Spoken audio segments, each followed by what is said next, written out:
Hi అండి.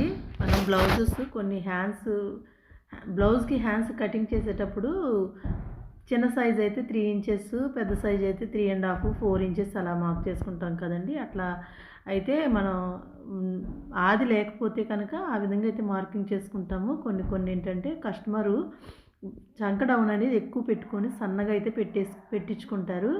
అదిగోండి చూసారా? ఈ బ్లౌజ్‌కి నేను పావు తక్కువ 4 ఇంచులైతే మార్క్ చేస్తే ఆవిడకి 4 ఇంచులకైతే డౌన్ ఉంది. చంక డౌన్ ఉంది ఈ బ్లౌజ్‌కి. ఇది కాక మళ్ళీ స్టిచ్చింగ్ ఒక హాఫ్ ఇంచ్ పోతుంది. అంటే 3 ½ ఇంచే వస్తుంది. 3 ఇంచెస్ అయితే ఫైనల్‌గా అయితే స్టిచ్చింగ్ పోను వస్తుంది. కొన్ని బ్లౌజెస్ ఏంటంటే ఆది బ్లౌజ్ ఇస్తే ఓకే. లేకపోతే కనుక ఇలా అయితే మనం చూసుకొని కస్టమరు అడిగి ఒకసారి ఇలా హ్యాండ్స్ ఇక్కడికుండాలి, అక్కడికుండాలని చెప్పి అడిగి కస్టమర్ చాయిస్‌ని బట్టి మనం ఇలా హ్యాండ్స్ అయితే కటింగ్ చేసుకోవాలండి. వీడియో నచ్చితే లైక్ చేయండి.